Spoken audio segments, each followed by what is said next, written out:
Hello and welcome to the Fantasy Football Scout Game Week 29 FPL tips video. We've got another big double game week coming up in Game Week 29 and I'm back, and this week I'm going to go through 5 tips.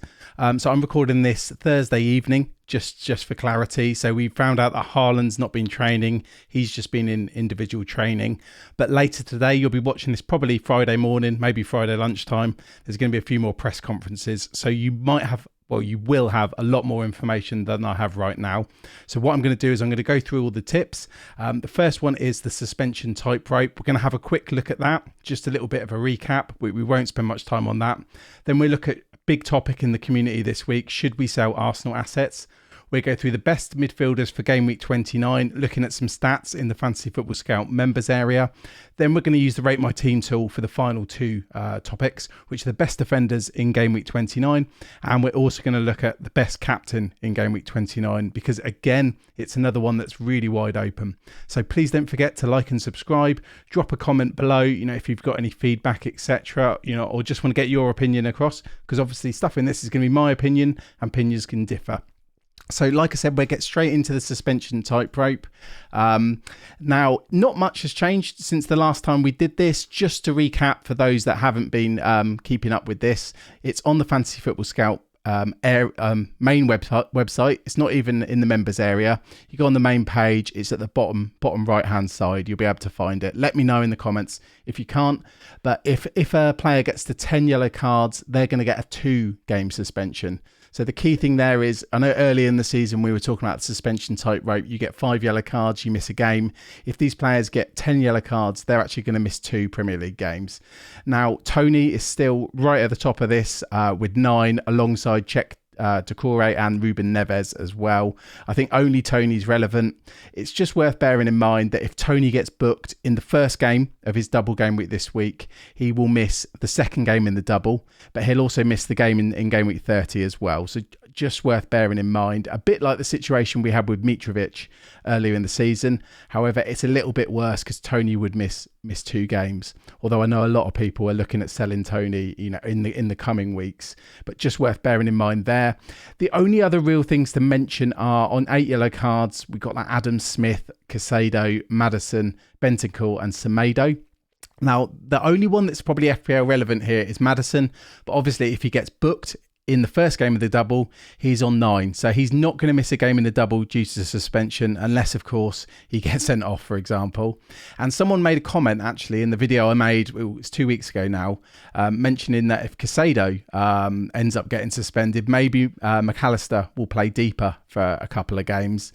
I'm not going to worry too much about that, but I mean, it was a really interesting point. It makes this that little bit more interesting, but I do think that's about it, really. I mean, Andreas Pereira, a lot of people have sold him. He's on 7, so you're not going to have to worry about that for a while, if you do have him. But maybe worth bearing in mind for the future, because he could end up being on penalties with Mitrovic suspended.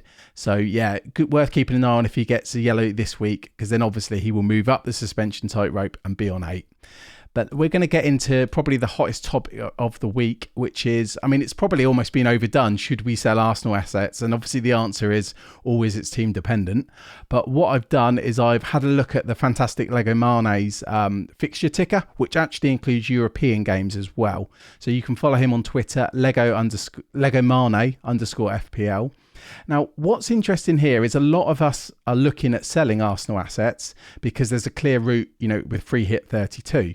Obviously, if Haaland, and we will find out more later today on Friday about Haaland's injury, hopefully. If Haaland's out in 32, maybe free hit 34 becomes a lot more appealing, because you won't have that Manchester City player that you need to bench in game week 32. But I've gone off a bit of a tangent there. But a lot of people are looking at selling Arsenal players because they're free hit in 32.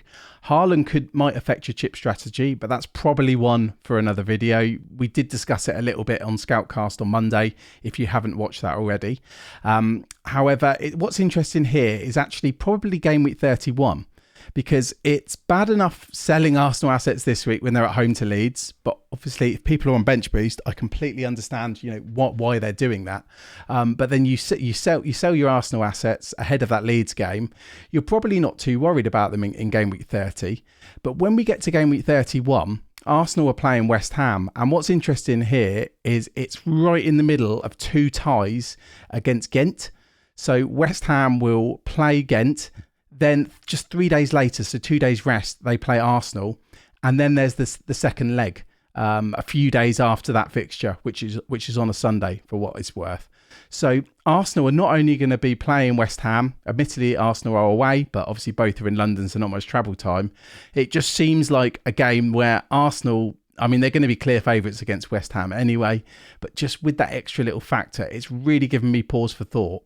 Because something I've looked at is selling Zinchenko, or some people are looking at selling Gabriel, possibly for a hit to get Luke Shaw, whereas Man United actually have the reverse. So Man United have that nice game away to Nottingham Forest, who've been pretty good at home, but they've also got those two ties with Sevilla, either side, the Thursday and then the next week as well. With the Forest game being on the Sunday. So it's actually given me a bit of pause for thought in doing Zinchenko or Gabriel to Luke Shaw for a hit. Maybe if I was doing it for free, I'd be more tempted. And maybe I'm not bench boosting this week. So maybe if I was bench boosting, I could justify it that little bit more. But for me, that's actually made me start to think more about keeping Arsenal assets. So I would look at your team and I would, think twice about doing it. It's just a point I wanted to raise, but this is well worth, pause it, have a look at the fixtures. The European ties could have a little bit of an impact in game week 31 if we're looking a bit further down the road. Then if we look at the best midfielders for game week 29 as well, there's been a lot of discussion about what midfielders to bring in and whether we should sell Saka or any Arsenal midfielders for that matter. And it's just worth bearing in mind, there are fixtures to take into consideration too. But what's interesting here, as always, Salah is top. So this is just midfielders, Fantasy Football Scout members area data, and they're sorted by XGI over the season. So if you're watching the video, the appearances on the right-hand column. If you're not, basically all the players have played between 20 and 26 appearances, and Salah is top. 26 games, 17.74 XGI, and crucially, 12.8 of that is XG. So we know this already. Salah is incredible, but he does have tricky fixtures this game week. Odegaard, Saka and Martinelli are right behind on 14, 13 and 12.94 XGI respectively. So that's just there. They've got a single game week this week, but just to show how good Arsenal have been, if you need telling that already. And then Rashford, who does have a double, could very well be a captaincy option this week, 12.69. Bruno just behind Rashford. So Bruno's on 12. Now, what's interesting here is Rashford, most of his, 12.69 XGI is XG. So, goals basically, but only 2 is XA. Whereas Bruno, his split is a lot more even. His XA is 6.7 and his XG is 5.3. So while Rashford and Bruno are very, very similar, Rashford's played an extra game for what it's worth. Rashford does have more goal threat, but then Bruno does have penalties. Bowen is interestingly high here. He's been really underperforming this season. We saw how good he could be last year. An 11.51 XGI. Again, that's swayed towards goals. So 7 of those are XG. And then it's also worth talking about the 3 Brighton midfielders. We talked a lot about them. People are probably set on who they have. My favourite, because he's on penalties, is McAllister. Obviously, we need to see, he didn't train today. McAllister, Matoma and Ustapinan. I haven't said that right. I could normally say it. They've all come back from international duty. They've had long trips. So again, worth keeping an eye on the press conferences for them. But McAllister's my favourite. March is only just behind him. He's very, very popular as well. And then Matoma's actually got the lowest stats. However, it's worth bearing in mind he has actually played two games less than McAllister, and he's played 5 games less than March. So from the Brighton assets, my favourite is McAllister. If I was going to look at a captain there, I would be looking at him out of the 3. Then Maddison, he's played 20 games, the same as Matoma, with an 8.47 XGI. So he is very, very popular. I'm not as keen. We obviously saw he was on the suspension tightrope, and obviously they've got incredible fixtures this week. I've just got doubts about looking further forward, how long I'll actually want to keep Maddison. And of course, he is a little bit injury prone as well. So, if you've got him, brilliant asset, but I do much prefer going for Bruno or Salah Rashford. I prefer the Brighton midfielders. I prefer them all over Maddison. And I could very, very well be wrong. I know there's a lot of people who passionately are going for Maddison, and some are even captaining them. But out of the two, Salah and Bruno, that's a decision I'm really struggling with. It seems like one where I think clearly Salah is the inverted commas, better asset if all the fixtures were the same. But Bruno does have that extra double game week. And he's a little bit less money. So if we do need to bring Haaland back in game week 30, if you've sold him, of course, it would make that a bit easier as well. Then moving forward, so I'm trying to move through them quickly because obviously I've chucked in an extra tip this week. So the best defenders for game week 29. Now this is using the Fantasy Football Scout Rate My Team tool. I've put the fixtures on the right hand side just for ease, when you're watching. But Trippier is clear top. Not really a surprise, 8.92. He's then followed by Chilwell, a very popular buy last week at 7.91. You actually have to go quite a way down to see James at 5.38. The latest I saw, he was back in training. Again, keep your eyes on the press conferences. Behind Chilwell anyway, Stapinen, why I've had to say his name twice, and Dunk at 7.38 and 7.11. And then Shaw is just behind. And then, of course, you've got players like the Newcastle players like Botman. I mean, let's look at the fixtures. That's a lot of numbers. I mean, Leicester aren't very good defensively, but they are two very nice fixtures. They're away at Palace. Obviously, Vieira's been fired, but, they had that period of time where they didn't even have a shot on target for a while.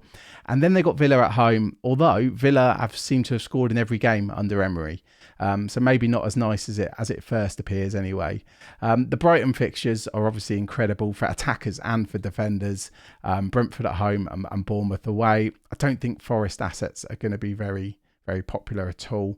Then just looking down, I mean, Chelsea have got 2 home games. I'm not that keen on it. Villa at home, like we said, Villa always seem to score. Under Emery anyway. And then they got Liverpool at home. And I mean, I know a lot of people are low on Liverpool, and Liverpool's away form, people have been saying, isn't that good. I was still fancy to Liverpool to nab one there. So personally, because I'm unsure about my future free hit, I'm not sure if I'm going to be bringing Chelsea players in this week. However, if you've got them, I'm very envious. Obviously, you're going to keep them. And the Newcastle double, Man United at home, West Ham away. Possibly a clean sheet away at West Ham. I guess we'll have to see. But again, they're assets that I would happily hold. They've got a future double coming. Unfortunately, unless there's an announcement tonight, so Thursday night or Friday, it looks like their future double against Brighton could be much further down the line than we thought they were. So I probably wouldn't be bringing any further Newcastle defenders in unless we get news to that effect.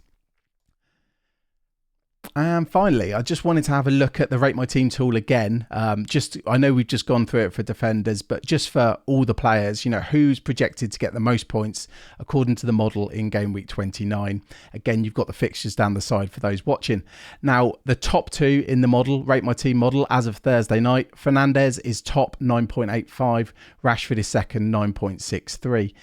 It's interesting because they're not incredible fixtures. I don't think it's the best week for fixtures, as in it's going to be the biggest double, but there's not really that many standout fixtures, and I suppose that's why a lot of people are leaning towards the Leicester assets.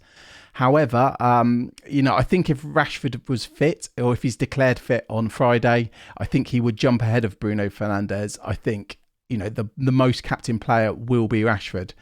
Otherwise, I think it's just a complete mix. I always like to captain a penalty taker, and that's why, while Matoma and Rashford are second and third, I'm still not quite sure on them. I'm going to need a bit of convincing. Like, if Rashford is declared fit, maybe I will go there.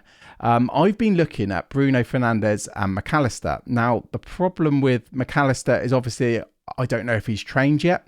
You'd think he only played, 50 odd minutes in the friendly the other day back in Argentina. But again, that's one worth, keeping an eye on. I've seen people going for Matoma over McAllister, while the stats that we were looking at didn't look as good for Matoma.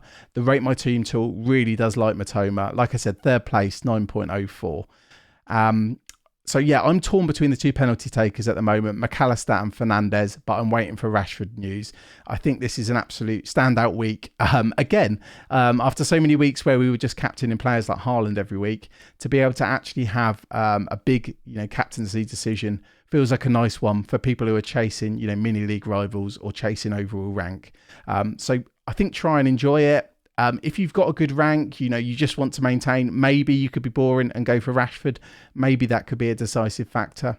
It's just those penalties. I seem to be a little bit addicted by them. But thanks a lot for joining me this morning, so Friday morning. Keep an eye out on Fantasy Football Scout for all the team news later this afternoon. It's a Saturday morning deadline. I think one other thing I'll say is obviously we're going to get news on Haaland, hopefully today. If not, the deadline Saturday morning, obviously there could be leaks, Man City team leaks saying that Haaland's in the team, Haaland's out the team. So I would almost predict, I would go in there thinking there's going to be absolute chaos and the website could crash. So I would get your plans finalised today. And then, if there is anything on Haaland, check your source and move quickly. But thanks a lot for watching. Remember to like and subscribe, and I will see you all next week.